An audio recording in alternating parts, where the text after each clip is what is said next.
Thank you, Cheryl. Justice Lalit, Mr. Dave, Dr. Mustafa, Dr. Mohan Gopal, Justice Lokur, Justice Gupta, Mr. Panchu, esteemed colleagues from the bar, law students, ladies and gentlemen. Firstly, my thanks to Mr. Bhushan and CJAR for this invitation to speak at a very significant topic at a significant juncture. When we speak of the word interference, it seems to suggest something overt to influence a process. But we have seen from practice that executive interference in judicial appointments takes on a different avatar, which is doing nothing. And that too interferes with the process of appointments, as I personally experienced and lived through. I do not propose to speak about the interference vis-a-vis the judicial appointments process per se, but I would certainly want to speak about the effect of this interference upon the bar. And pardon me if I speak of my own experience, but I think it would be some sort of a case study for us to try and understand how this executive interference, if you will, has permeated the bar itself. And may I emphasize that we ought not to look at judicial appointments only from the end process or the end game, which is the actual appointment process that Justice Lalit so eloquently fleshed out. But there is also the feeder process, if you will, which is from the bar.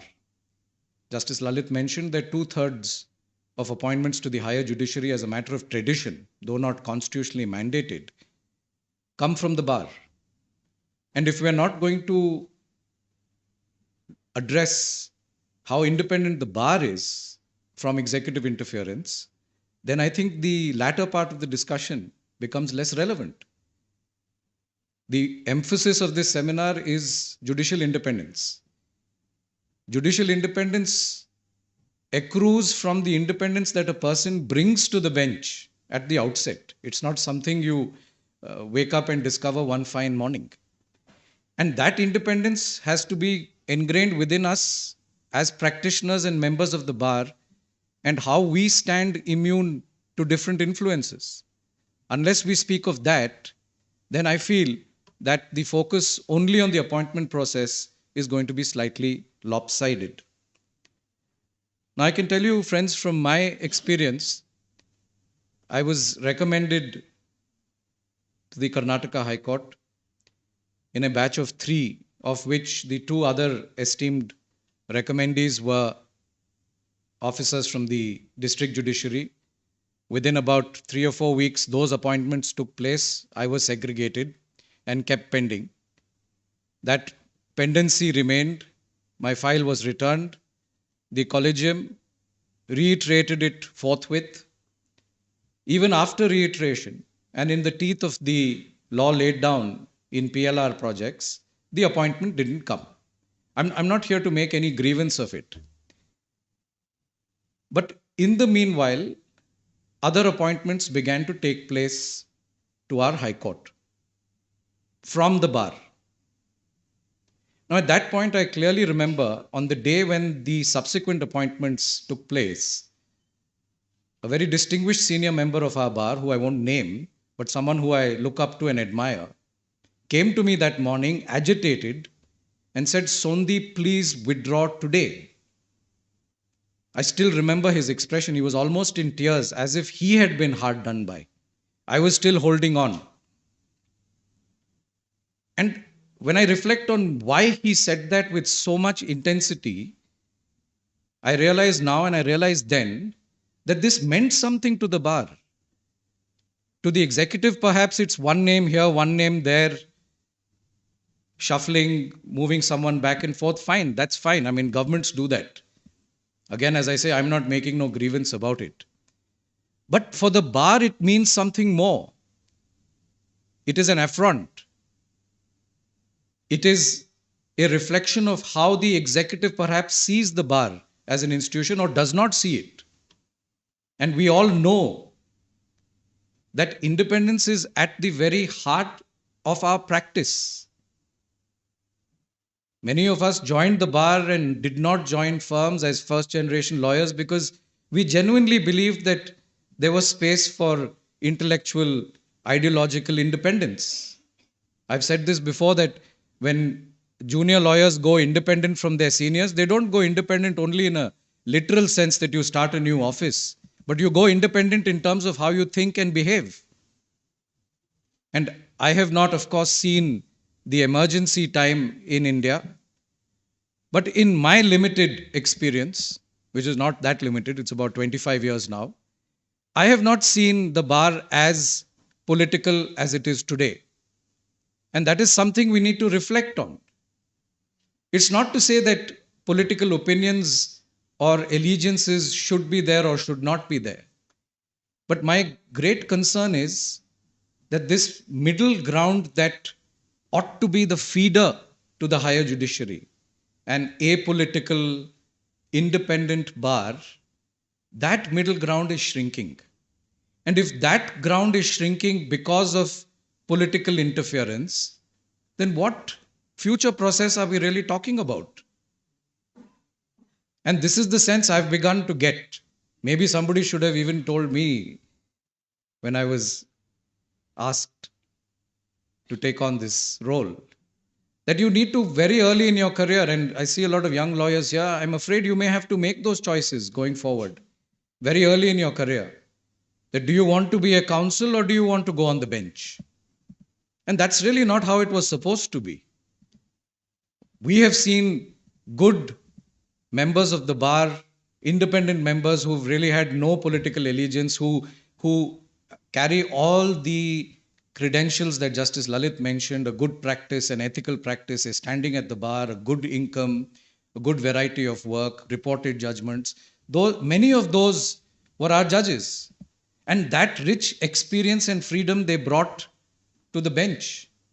What we lawyers like to admire as liberal judges. Liberal doesn't mean anti-government. Liberal means liberal in approach on the bench, a grasp, an understanding of matters, and of course, a relief orientation, that ultimately people come to court for relief and not just for advocacy. And I'm afraid that middle ground is melting away because there is an increasing impression being created, and I can perceive it, that if a lawyer, not necessarily a young lawyer, but a lawyer of some seniority, who is beginning to reach that stage and age of consideration for elevation, wants to be on the bench, then they have to toe the line. And if that is the sine qua non for elevation, then what is the independence? Again, from my experience, pardon me, I'm told, though I don't know, that I had given a talk around the CAA, which was held against me. But I'm not a political guy. My speech on the CAA was about its constitutionality, and I doubted whether it would be constitutional. I've given a speech about the EWS, and we have, in fact, two EWS stalwarts on the bench, on the dais today, Justice Lalit from the bench and Professor Gopal, who had argued that matter. And I had expressed, as regards EWS, that it will probably pass the constitutional test, which it did by a majority of 3:2. Are we now telling a younger bar that you don't have the independence even to make that expression? I can understand if you have out and out political leanings. It's going to cut both ways. It may benefit you in some cases, it may hinder you in others. But even this freedom that we signed up for, to maybe speak or write or teach in the law, if that is also going to be compromised, then are those the compromised advocates who are going to be most eligible for elevation? I think is something we need to very seriously consider, friends. Otherwise, down the line, the next 15, 20 years, we're going to look at a very different type of feeder that will feed the esteemed institution that we are all part of. We certainly don't want to go down that road where the bar becomes pliant. A pliant bar is, in fact, the death knell for the system itself. The bar is the stronghold of the rule of law. The bench and the bar work together. It's not in isolation. So the implications of the bar becoming more pliable or more compromised are, of course, serious in many ways in terms of how they affect the very ethos of our practice. I don't have time or time to digress into that. But simply from within the parameters of today's topic, which is executive interference in judicial appointments, I think we need to look at the impression that is gaining ground that the executive is all powerful, that the bar needs to be in a particular way for it to be eligible to be considered for elevation. And trust me, that impression is very deep rooted. I can see it. And if that is going to become the second nature of the bar, then, as I said, the future independence is in peril in a very different way. Then, even if the processes are improved, the collegium system is improved, and I certainly share the view of Justice Lalit that in the circumstances, the collegium is the better alternative. Of course, it may develop into a more improved hybrid sort of collegium that perhaps South Africa has. That's a different debate. But the answer to the ills of the collegium is not to invite the executive through the door. Of course not. It doesn't sit well with our constitutional ethos.